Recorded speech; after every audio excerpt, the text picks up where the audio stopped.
Hello students, today we are going to read the poem The Snake Trying. This poem is written by W. W. E. Ross. The name of the poet is W. W. E. Ross. The Snake Trying.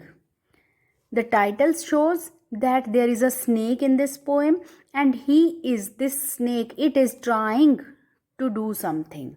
What is it trying to do? Let us read. Most of us think of snakes as fearsome symbols of death. हम में से बहुत सारे लोग क्या सोचते हैं कि स्नेक्स जो हैं वो fearsome मीन्स डरावने, सिंबल्स ऑफ डेथ हैं, मौत के सिंबल्स हैं. स्नेक को देखते ही मौत नजर आने लग जाती है, ऐसा मानते हैं.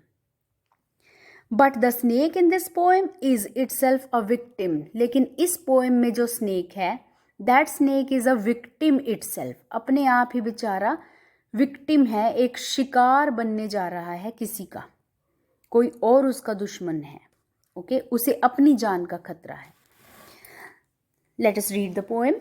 The snake trying to escape the pursuing stick with sudden curvings of thin, long body. इस पोएम में देखिए लाइंस कहाँ पे ख़त्म हो रही हैं. लास्ट में जाके कहीं फुल स्टॉप नहीं नज़र आ रहा, किसी लाइन के बीच में फुल स्टॉप आया है, फोर्थ लाइन के बीच में. तो जैसे हम लेसन पढ़ते हैं ना, कहीं भी फुल स्टॉप आ जाता है, तो यहाँ बॉडी के बाद फुल स्टॉप आया है फोर्थ लाइन में. तो ये प्रोज स्टाइल की पोएम है. कैसी पोएम है? Prose style. Okay, prose means जैसे गद्य होता है, लेसन स्टोरी होती है, उसके स्टाइल की है, पोएटिक स्टाइल की नहीं है. ओके, राइम स्कीम नज़र आ रही है. Trying, stick, thin, beautiful. कोई राइम स्कीम इसमें नज़र नहीं आ रही है. This may be called a blank verse. Verse होता है पोएम. ब्लैंक मीन्स इसमें कोई राइम स्कीम नहीं है. Blank verse, there is no rhyme scheme.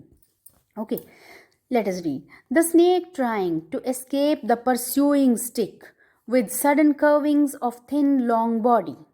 Snake कोशिश कर रहा है बचने की. परस्यूइंग स्टिक मीन्स जो स्टिक उसके पीछे पड़ी हुई है. परस्यूइंग उसके पीछे आ रही है, उसको लगने वाली है. कोई उसको स्टिक के साथ, लाठी के साथ मार रहा है. लाठी जो उसका पीछा कर रही है, pursuing means following him, it, sorry. तो जो स्टिक उसका पीछा कर रही है उससे बचने की ट्राई कर रहा है snake. It means there is someone who is trying to kill the snake with the help of a stick and the snake is trying to escape the pursuing stick with sudden curvings of thin long body. और कैसे escape करने की try कर रहा है? अपनी thin long body को sudden curving, suddenly वो कर्व कर रहा है, मोड़ रहा है, घुमा रहा है. जैसे स्नेक की मूवमेंट होती है, ऐसे जिगजैग मूवमेंट. ओके, तो ऐसे अपनी बॉडी को ऐसे ऐसे कर करके वो स्टिक लगने से अपने आप को बचा रहा है. How beautiful and graceful are his shapes. Poet यहाँ पर स्नेक की इस शेप को, जो वो कर्विंग बॉडी के साथ अपनी बॉडी को कर्व करते हुए बना रहा है, इस शेप की प्रेज करता है.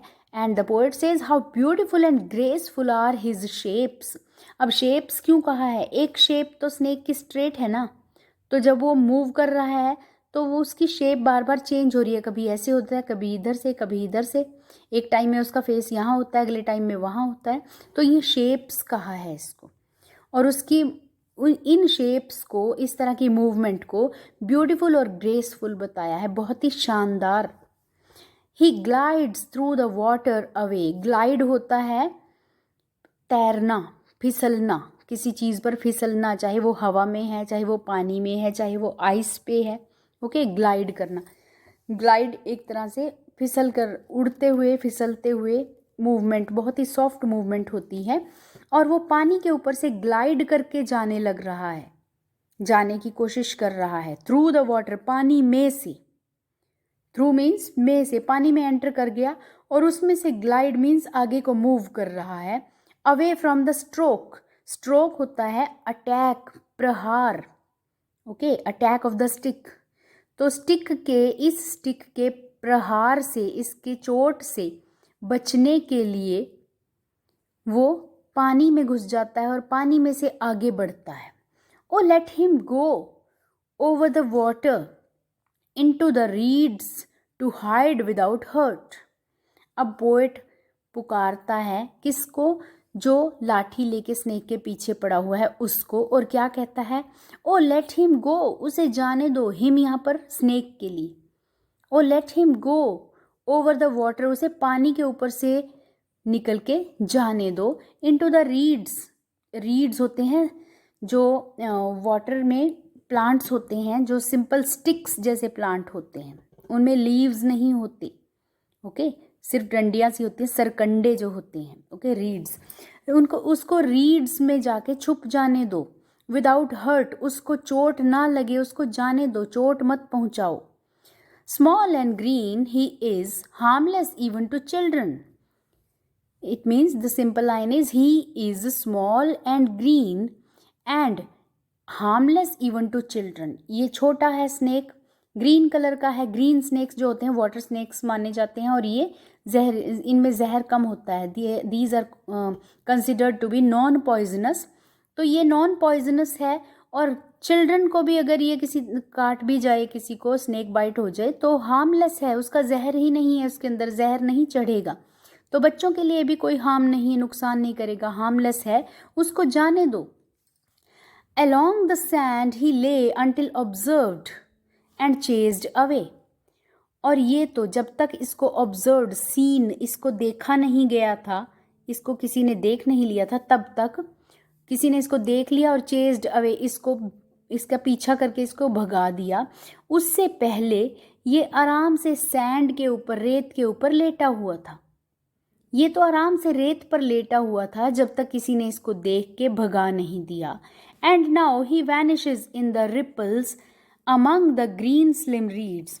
और अब जब पोएट ये सब बता रहा है उसी टाइम पे ये स्नेक रिपल्स में, पानी की जो लहरें होती हैं, रिपल्स क्योंकि पानी के ऊपर स्टिक मार रहे हैं लोग स्नेक को मारने के लिए, तो पानी में जो पानी है वो उछल कर लहरें बना रहा है. उन रिपल्स में अब स्नेक वैनिश हो गया, गायब हो गया, डिसअपियर हो गया. It is not seen. और ये ग्रीन स्लिम रीड्स, उन पतली पतली रीड्स, सरकंडे जो हैं, प्लांट्स हैं, वाटर प्लांट्स, उनमें, उन ग्रीन कलर के रीड्स में जाके छुप गया है, वैनिश हो गया, डिसअपियर हो गया है. क्योंकि स्नेक भी ग्रीन कलर का है और ये रीड्स भी ग्रीन कलर की हैं, तो वहाँ पहुँच गया उनके बीच में और अब वो नज़र नहीं आ रहा है. That's the poem.